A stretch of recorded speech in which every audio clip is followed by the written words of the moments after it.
Assalamualaikum warahmatullahi wabarakatuh. A'udzu billahi minasy syaithanir rajim. Bismillahirrahmanirrahim. Alhamdulillahilladzi hadana li hadza wa ma kunna linahtadiya laula an hadanallah. Nahmadullah wa nasta'inuhu wa nastaghfiruh. ونعوذ بالله من شرور أنفسنا وسيئات أعمالنا من يهد الله فلا مضل له ومن يضلل فلا هادي له اللهم صل وسلم وبارك على محمد وعلى آله وأصحابه وعلى من تبعهم بإحسان إلى يوم يبعثون Yauma la yanfa'u malu wala banun illa man atallaha biqalbin salim. Asyhadu an la ilaha illallah wahdahu la syarika lah wa asyhadu anna Muhammadan abduhu wa rasuluh. Qala Allah Ta'ala: Ya ayyuhalladzina amanu taqullaha haqqa tuqatih wa la tamutunna illa wa antum muslimun. Wa qawluhu sallallahu alaihi wasallam ittaqillaha haitsu ma kunta wa atbi sayyi'atal hasanata tamkuha wa khaliqin nasa bi khuluqin hasan wa ba'd. Ma'asyiral muslimin, melanjutkan daripada kajian hari Ahad yang lalu yang bertemakan kegagalan kaum musyrikin dan alasan-alasan mereka yang sangat lemah. Ambil daripada surat Al-A'raf ayat 28, 29 dan ayat 30. Yang lalu kita sudah terjemahkan secara lafziyah ayat 28. Kita lanjutkan ayat 29 dan ayat 30. Namun sebelumnya mari kita zikrullah dengan tilawatil Quran, membaca ayat-ayat yang akan kita pahami lafaz-lafaznya. Wa idza fa'alu A'udzu billahi minasy syaithanir rajim. Bismillahirrahmanirrahim. Wa idza fa'alu fahishatan qalu wajadna 'alaiha aba'ana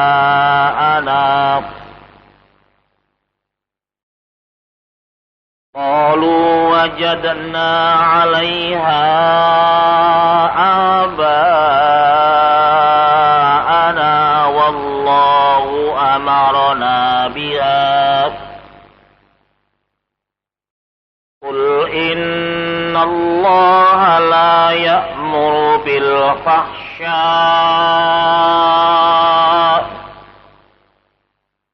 ataquluna 'ala Allahi ma la ta'lamun.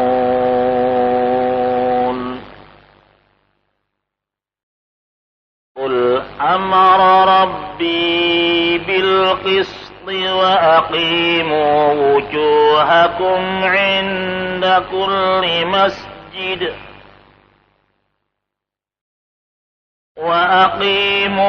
وجوهكم عند كل مسجد وادعوه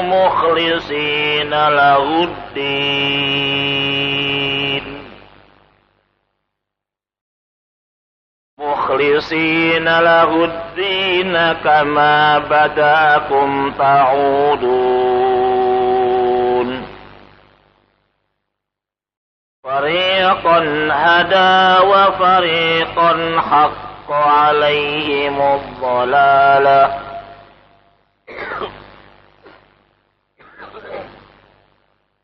إنهم اتخذوا الشياطين أولياء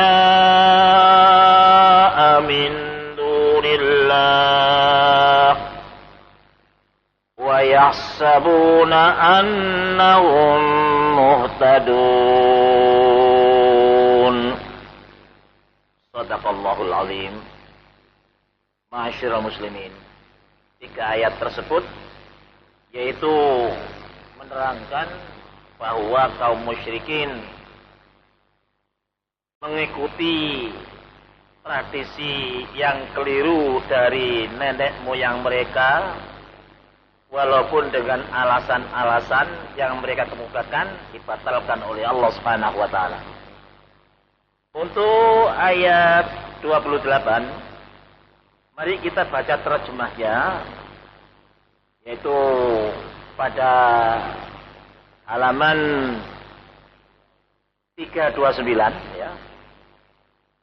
Qul amara rabbi bil qisti wa aqimu wujuhakum 'inda kulli masjidin wad'uuhu mukhlishina lahuddin kama bada'akum ta'udun. Terjemah bebasnya yang lalu sudah kita terjemahkan dari lafaz per lafaz. Katakanlah, Tuhanku menyuruh berbuat keadilan. Amara rabbi bil qisti. Qistun sama dengan al-adl. Dan luruskanlah mukamu, wajahmu ke hadapan Tuhan di setiap salat. Dan berdoalah kepadanya dengan mengikhlaskan ketaatan kepadanya, kepada Allah. Sebagaimana Dia telah menciptakan kamu pada permulaan, dengan demikian kamu akan dikembalikan ke hadirat-Nya. Allah mampu menciptakan kita dari tidak ada menjadi ada. Mula-mula mati, kemudian hidup, lalu mati, kemudian hidup, untuk kedua kalinya tidak ada mati lagi.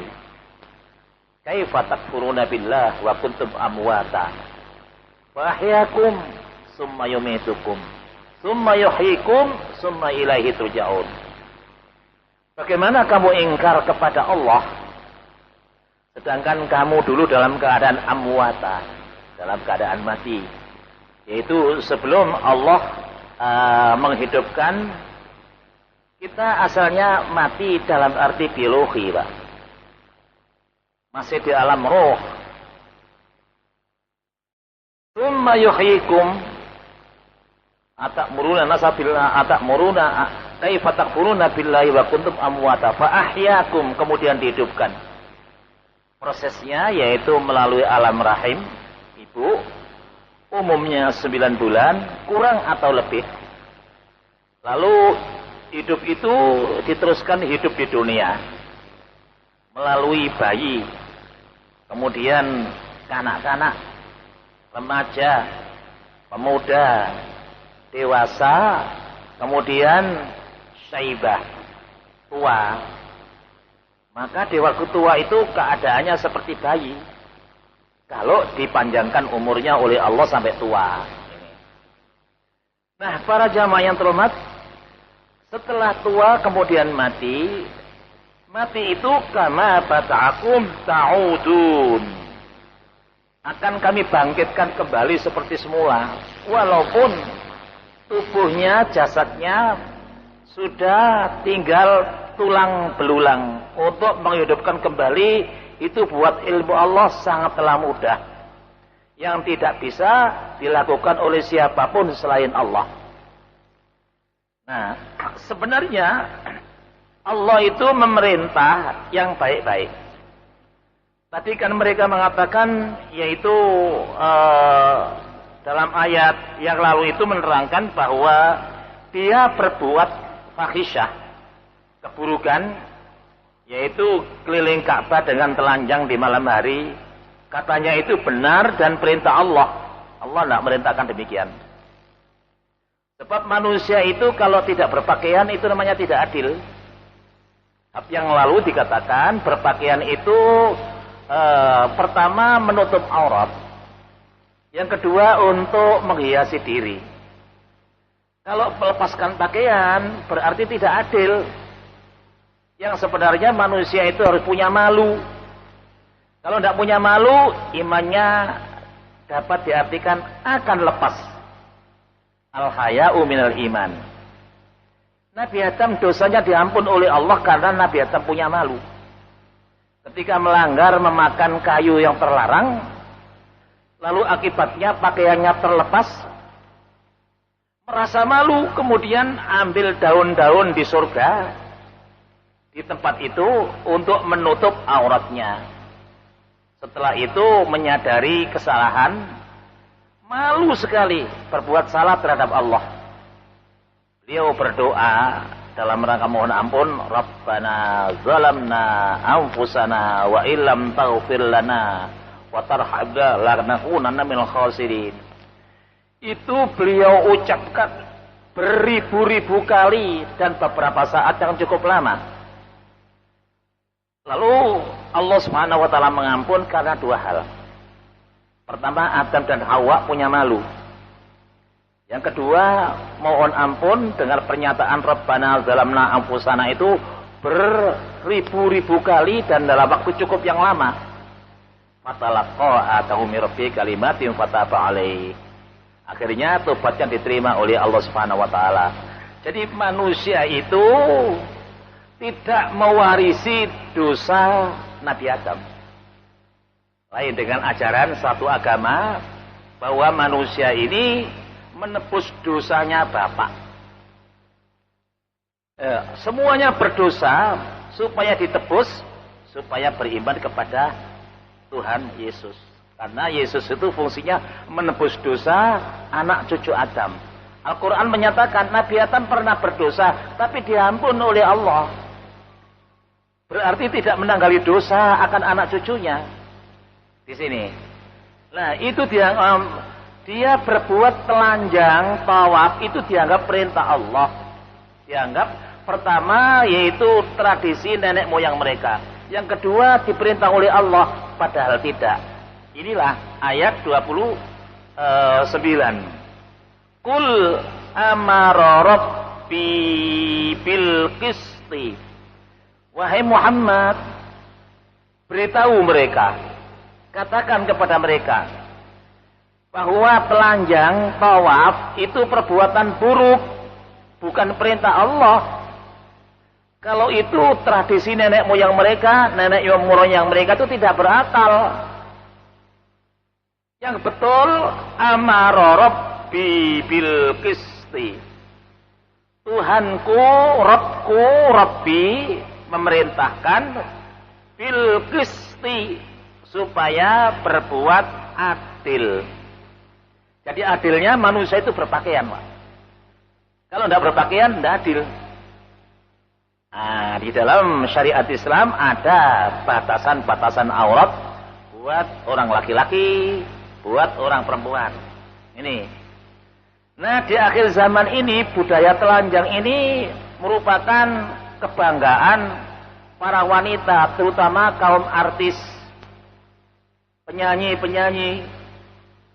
Itu di samping mumilat itu menggerak-gerakkan tubuh di hadapan umum, seperti geraknya kelasa unta di bawah perjalanan, goleng kiri, goleng kanan.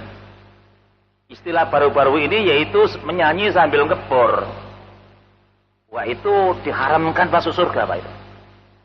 Jangankan masuk, mencium bau surga aja tidak boleh.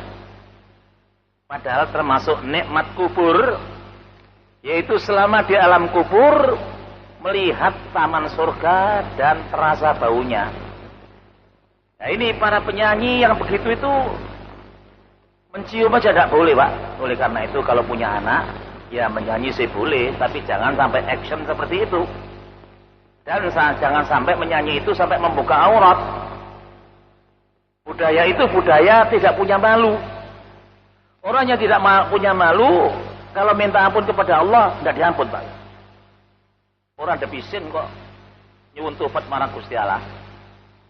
Nah ini. Wa aqimu wujuhakum, wa aqimu di sini artinya hadapkan. Tegakkan di sini artinya hadapkan. Wujuhakum inda kulli masjid.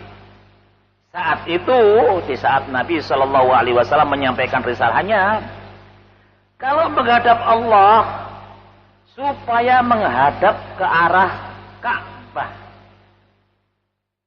Selain di daerah sana, hadapkan ke arah Ka'bah. Dan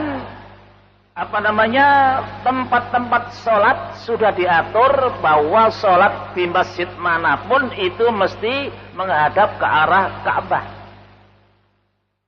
Nah, dalam keadaan menghadapkan wajah, ibadah itu sambil berdoa, wad'uhu, dan berdoalah kamu sekalian mukhlisina lahu ad-din. Mukhlisin dari isim fa'il akhlaso, yukhlisu, mukhlisun, mukhlison, mukhlisina, dalam keadaan ikhlas. Oleh karena itu ibadah yang berkualitas, waktunya, tempatnya, caranya, ucapannya benar. Belum cukup, Pak. Ditambah satu, mukhlisin, ikhlas. Ibadah yang tidak ikhlas tidak diterima oleh Allah. Nah, ibadah ikhlas ini kalau sholat dalam bentuk khusyuk. Nah, bagaimana supaya khusyuk? Ketahuilah ilmunya. Kerjakan yang benar dan jangan tergopoh-gopoh, tergesa-gesa. Jangan sampai merebut kuantitas lalu sholatnya tergopoh-gopoh. Di sini lahuddin, yaitu dalam rangka ketaatan dalam beragama. Beragama itu artinya taat. Kalau sudah beragama Islam, taat kepada akidah Islamiyah, syariat Islamiyah, akhlak Islamiyah. Kama bada'akum ta'udun, sebagaimana dia memulai menciptakan kamu, ta'udun, kamu akan dikembalikan. Jadi Allah Subhanahu wa taala berniat sengaja berprogram menciptakan manusia. Setelah diciptakan, nanti dikembalikan ke hadirat beliau. Nah, dikembalikan kepada Allah ini, nanti dilihat apa persiapannya, perbekalannya apa. Apakah dia berbekal dengan kebaikan atau berbekal dengan yang tidak baik. Berbekal yang baik akan dibalas oleh Allah dengan kebaikan. Kalau berbekal dengan kejahatan akan diberi sanksi oleh Allah dengan siksa. Nah, untuk menetapkan bekal itu sekarang inilah. Mulai usia baligh sampai dipanggil oleh Allah senantiasa berada, yaitu menghadapkan wajah kepada Allah dalam keadaan ikhlas dan segala ibadahnya. Ibadah-ibadah itu akan dipelajari di dalam pelajaran fikih, Pak, atau hadis-hadis hukum, masalah-masalah ibadah. Di sini menerangkan petunjuk-petunjuk umum di dalam Al-Quran, bahwa di dalam Al-Quran ini Allah Subhanahu wa taala menjelaskan agar memperbaiki kekeliruan umat yang selama itu berbuat keliru. Nabi ditugasi oleh Allah benarkan kesalahan-kesalahan manusia yang menurut mereka benar, menurut mereka tradisi nenek moyang, menurut mereka perintah Tuhan, itu tidak benar. Benarkan sekarang, yaitu mereka mengetahui bahwasanya Allah Subhanahu wa taala hanya memerintahkan yang baik dan yang adil. Yang adil itu artinya yang tahu diri terhadap Allah Subhanahu wa taala. Antara lain jangan telanjang. Nah, budaya telanjang ini akhir-akhir zaman itu menjadi mode, Pak, ini. Kalau tidak telanjang rasanya kurang bangga, kurang terhormat, padahal itu sangat dimurkai oleh Allah Subhanahu wa taala. Para jamaah umat, Allah Subhanahu wa taala memerintahkan amara rabbi bil qist, yaitu memerintahkan supaya berlaku adil di dalam semua hal dan urusan, tidak melampaui batas. Lakukan apa adanya sesuai dengan perintah Allah dan contoh dari junjungan besar Nabi Muhammad sallallahu alaihi wasallam. Di dalam Al-Qur'an surat Al-Isra surat nomor 17 ayatnya ayat 36, a'udzubillahi minasyaitonirrajim. Innallaha ya'muru bil 'adli wal ihsan. Sesungguhnya Allah itu memerintahkan yang adil dan kebaikan. Nah, adil dan baik. Adil tidak disertai dengan kebaikan, itu juga belum sempurna. Ini. Oleh karena itu di dalam perkawinan wa ashiruhunna bil ma'ruf. Ma'ruf artinya ihsan. Bukan wa ashiruna bil adli. Suami istri itu pertama harus adil di dalam hak dan kewajiban. Menuntut hak kalau kewajiban sudah ditunaikan dengan sempurna. Tapi adil itu harus disertai dengan ihsan atau ma'ruf. Ya. Jadi katakanlah istri itu wajib melayani suami. Tapi dalam saat tertentu ia tidak mau melayani suaminya. Suaminya tidak boleh langsung menghukum. Dilihat keadaannya, ihsan berlaku. Adilnya saya perintahkan, saya butuh, harus melayani. Tapi kok tidak mau? Jangan langsung dipersalahkan atau dihukum. Tanya, kenapa kok tidak bisa? Misalnya, kenapa sih saya ajak, kok tidak mau? Tidak, kepala saya pusing. Nah, seorang istri kepala pusing masa diajak begitu, Pak? Nah, dia harus ihsan. Bagaimana cara ihsan? Ya carikan obat. Kemudian dibawa pulang. Obat itu kalau minum, tolong diminumkan. Lah obat diminumkan suaminya. Seneng itu jadi sembuh, Pak. Nah setelah sembuh, nah sekarang mari. Itu adil. Tapi harus dibarengi dengan ihsan. Ini. Nah ihsan ini umumnya adalah maaf, Pak. Memaafkan kesalahan.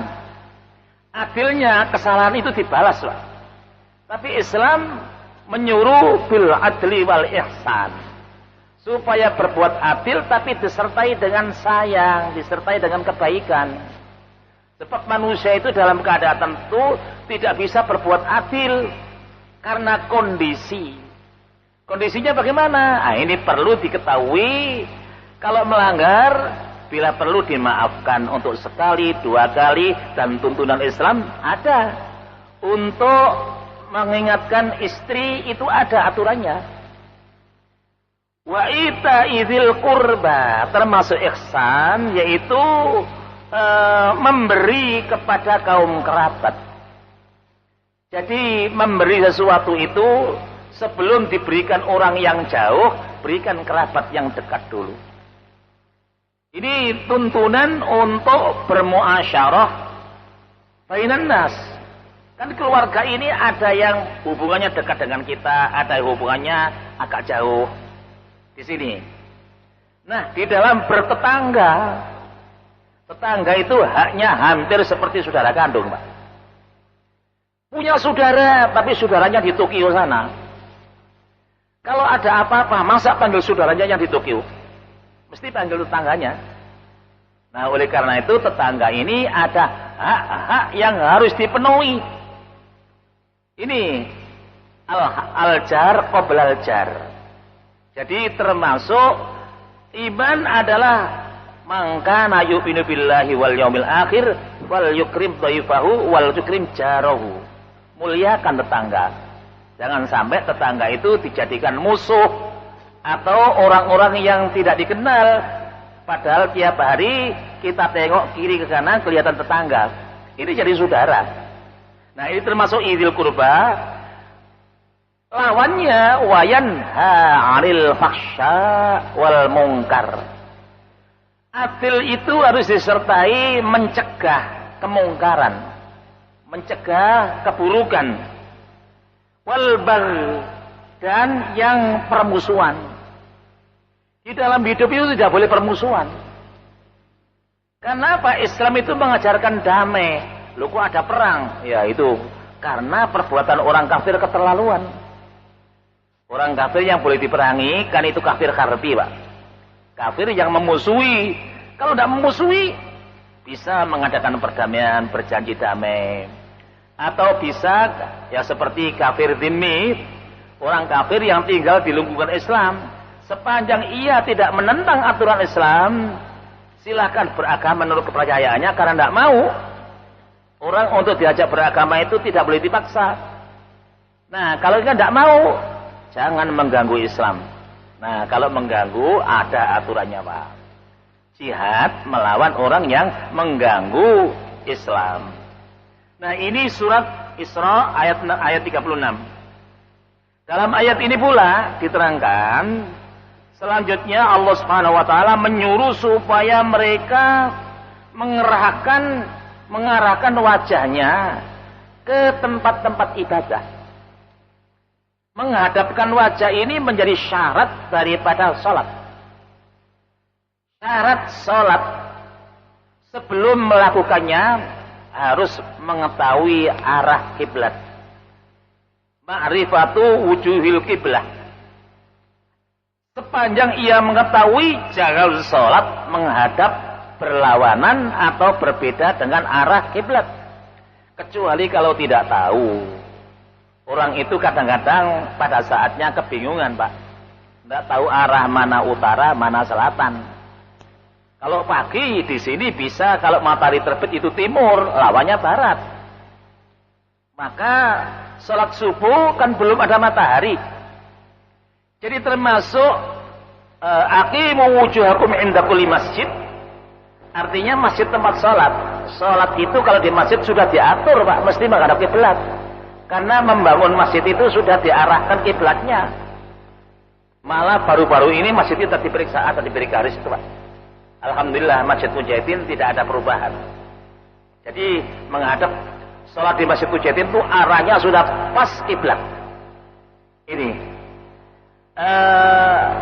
sesungguhnya berikutnya di samping nanti itu menghadap ke arah kiblat, sholat supaya ikhlas, yang berbentuk khusyuk. Sabda Nabi Shallallahu Alaihi Wasallam menurut sebuah riwayat, yaitu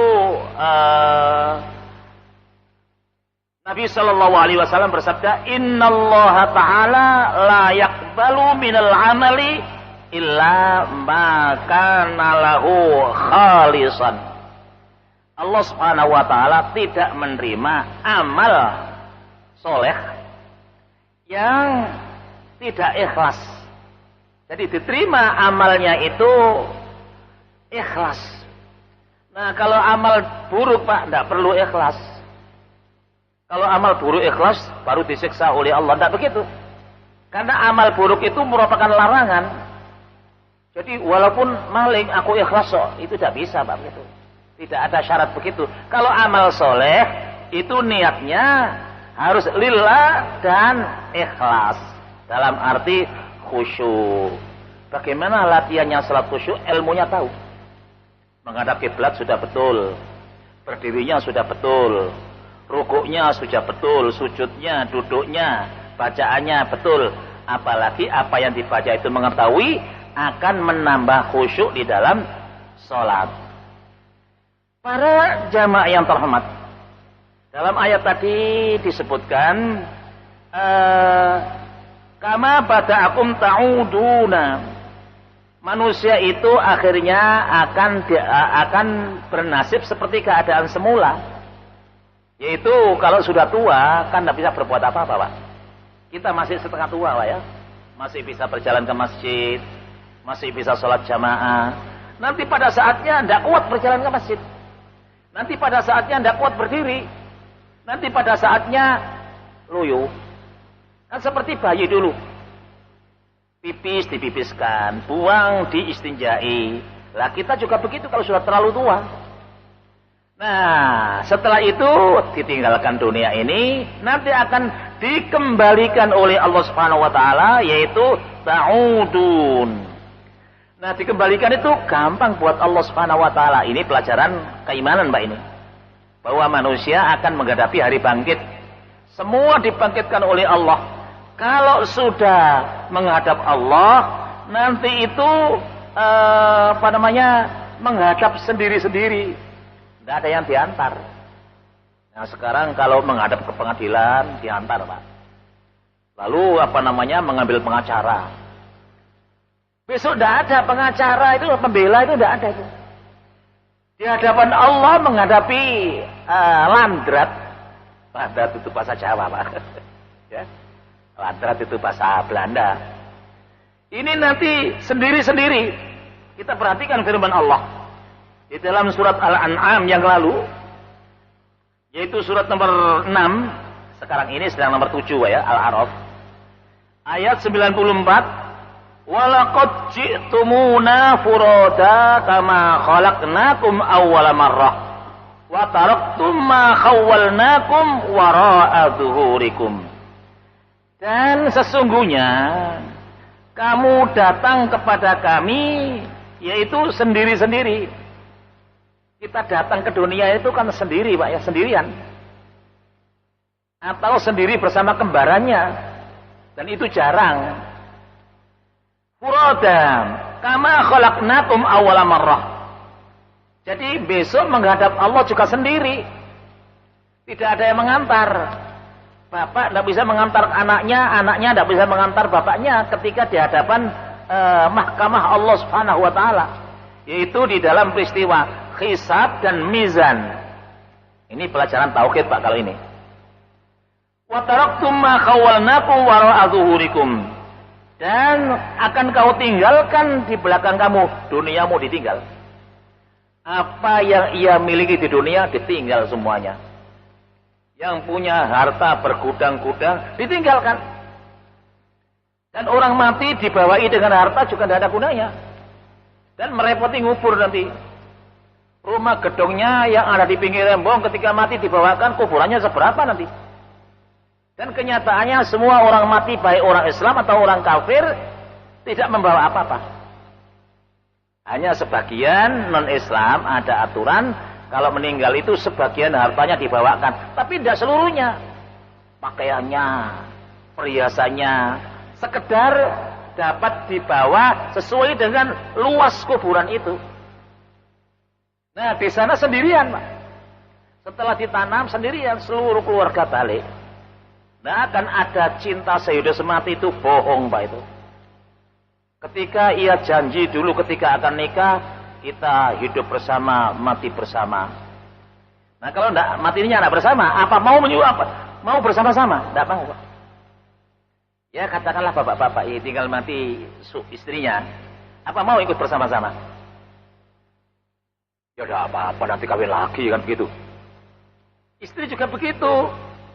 Ditinggalkan suaminya, janjinya dulu kan sehidup semati. Kemudian ia ikut dikubur bersama-sama. Tidak mau Pak itu. Ya nanti saya tunggu. Kalau sudah 4 bulan 10 hari, saya akan cari lamaran lagi. Dan itu boleh, begitu itu. Nah, oleh karena itu, wa ma khawwalnakum wara'a dhuhurikum wa taraktum ma khawwalnakum wara'a dhuhurikum. Dan kamu tinggalkan di belakang kamu, yaitu duniamu dan apa yang kau miliki. Wara'a dhuhurikum, yaitu di belakang yang kami karuniakan kepadamu. Apa yang kami berikan kepada kamu di dunia, kalau kamu sudah dikembalikan oleh Allah, dimatikan oleh Allah, semuanya ditinggal. Nah, melihat dari peristiwa ini, jangan lupa bahwa ibadah dengan harta itu hanyalah tinggi sekali. Oleh karena itu, kalau kebetulan punya hak milik, yaitu wa anfiqu mimma razaqnahum yunfiqun. Para jamaah yang terhormat, ayat terakhir dari bab ini, dari tentang kegagalan kaum musyrikin di dalam mengaku benar dan mengaku perintah Allah padahal salah. Ayat 30. Fariqan hada. Lihat terjemahannya. Fariqan itu artinya kelompok. Fariqan hada, manusia setelah hidup di dunia ini sekelompok ada yang berada di dalam mengikuti petunjuk Allah. Nah, ini termasuk kita ini, termasuk fariqan hada. Kelompok-kelompok yang menerima dan melakukan petunjuk-petunjuk dari Allah. Wa fariqan haqqa alaihimud dhalalah. Fariqun hada, sebagian dia beri petunjuk dan mau terima. Semua manusia yang lahir di dunia, yang hidup di dunia itu diberi petunjuk oleh Allah, mau atau tidak. Kenyataannya ada yang mau, ada yang tidak mau. Ya, seperti tiap-tiap nabi menyampaikan dakwahnya, sebagian mau, sebagian yang lain tidak mau. Nah, inilah yang dikatakan wa fariqun haqqa alaihimud dhalalah. Dan segolongan yang lain haqqa alaihimud dhalalah. Dia berhak pasti atas mereka kesesatan. Jadi Allah menurunkan petunjuk, tapi mereka tidak mau menerima, bahkan mendustakan. Dua kelompok inilah yang besok tidak bisa ketemu, Pak. Ini. Jadi suami istri, suami yang menerima petunjuk Allah, istri yang tidak mau petunjuk Allah, sementara berkumpul di dunia. Tapi kalau sudah meninggal, apalagi di akhirat besok, berpisah. Walaupun janjinya, ada kamu, ada aku selalu di sampingmu. Tapi kalau sudah dalam hal menerima petunjuk Allah atau tidak menerima petunjuk Allah, akhirnya berpisah. Di sini, wa fariqan haqqa alaihimud dhalalah, wa fariqan, dan sebagian haqqa, berhak atau mesti, alaihim, atas mereka, ad-dhalalah, yaitu kesesatan. Kesesatan itu akhirnya tidak menuju tempat yang bahagia. Mau menuju jalan yang lurus, tersesat, belok. Nah, kalau tersesat itu arahnya nanti ke tempat murka Allah yang dinamakan nar, neraka. Kenapa? Innahum, sesungguhnya mereka itu ittakhadhus syayatin, ittakhadhu, menjadikan atau mengambil petunjuk asyayatina, dari setan-setan, auliya'a, sebagai pemimpin. Lebih memilih pemimpin setan daripada pemimpin Allah. Auliya'ullah wa auliya'us syaitan. Ada sebuah buku yang ditulis Ibnu Taimiyah, auliya, pemimpin, wali, ada waliullah, ada walius syaitan. Nah, orang-orang yang sesat itu karena mengikuti petunjuk-petunjuk setan. Setan itu dianggap pemimpinnya, dianggap pelindungnya, dianggap yang dapat memberi petunjuk. Berapa banyaknya orang yang mengikuti petunjuk-petunjuk setan? Kalau diingatkan, ya kalau zaman Nabi, orang-orang musyrik ketika mengikuti setan-setan mereka, diingatkan oleh Allah Subhanahu wa taala, "Wah, kami mengikuti petunjuk nenek-nenek moyang kami." Nah, nenek moyang kami itu setan, itu ada kalanya setan jin, ada kalanya setan manusia. Kalau nenek moyangnya itu manusia, mengajak kesesatan, diikutinya, itu termasuk ittakhadhu auliya syayatina, sebagai pemimpin min dunillah, selain dari Allah.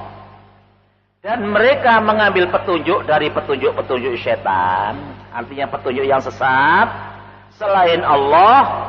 Mereka itu wayaksabuna, mengira, menduga bahwa mencari petunjuk dari setan itu annahum muhtadun, saya ini, mereka itu menganggap sudah mendapatkan petunjuk-petunjuk, bukan petunjuk dari Allah, tapi petunjuk dari setan-setan.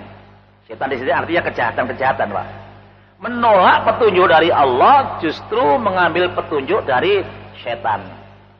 Contohnya, Pak, orang-orang ahli sihir itu mesti mengambil bantuan petunjuk dari setan-setan, baik setan golongan manusia atau setan golongan jin.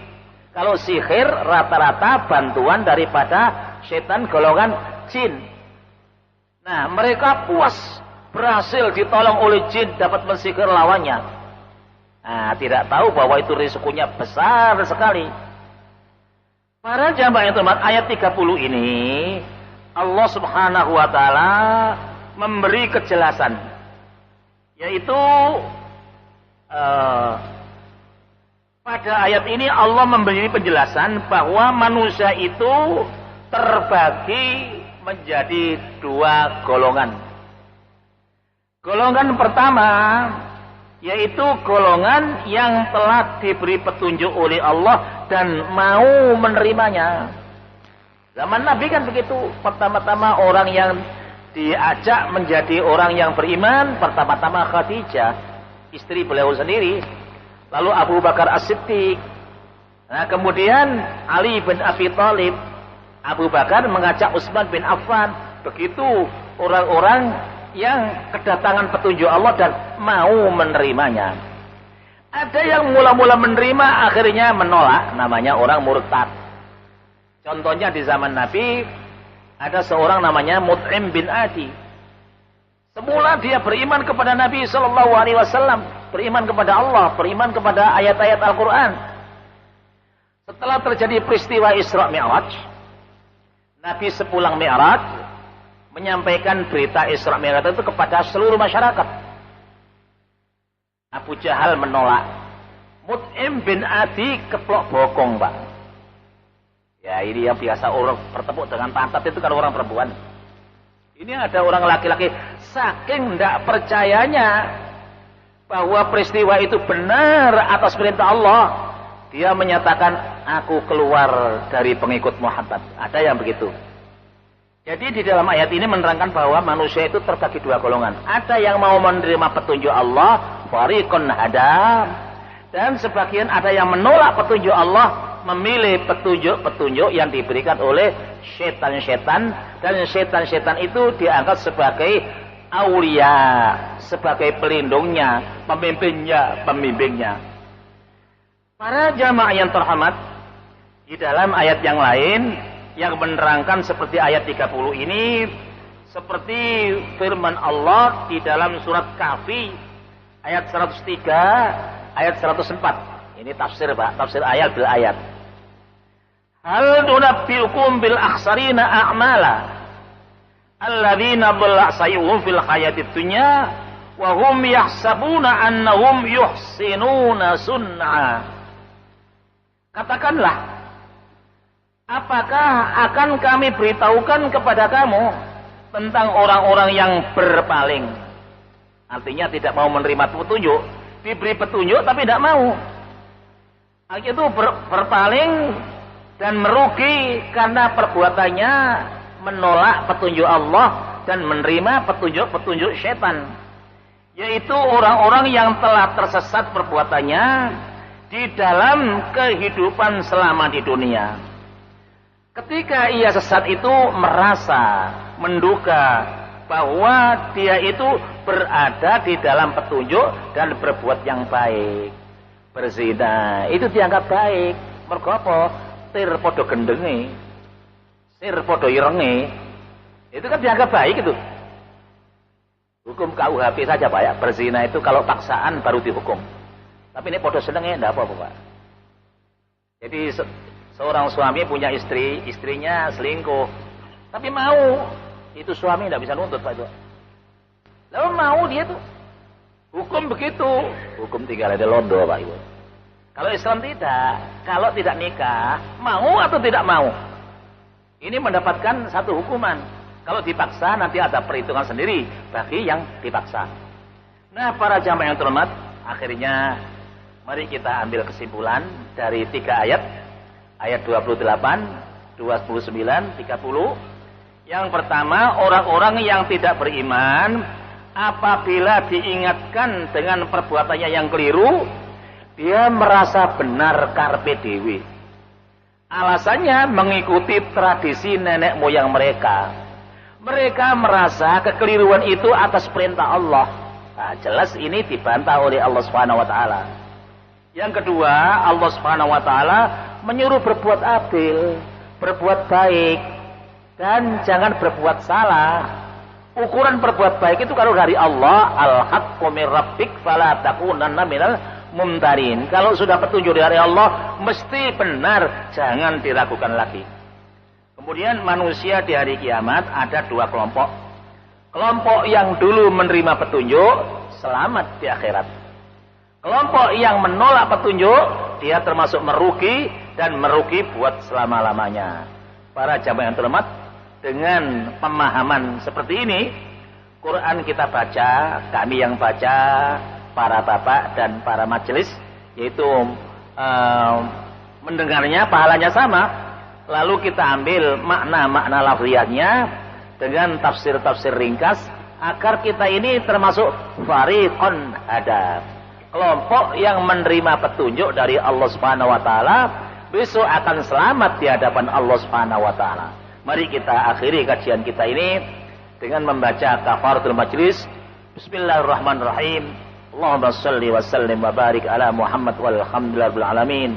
Subhanakallahumma wa bihamdika nasyhadu an la ilaha illa anta wa nastaghfiruka wa natubu ilaik. Rabbana la tuzigh qulubana ba'da idh hadaytana wa hab lana min ladunka rahmah innaka antal wahhab. Allahumma 'allimna ma yanfa'una, Allahumma anfa'na ma 'allamna wa ma ta'allamna. Subhana rabbika rabbil izzati amma yasifun wa salamun alal mursalin walhamdulillahi rabbil alamin. Wal afu minkum. Assalamualaikum warahmatullahi wabarakatuh.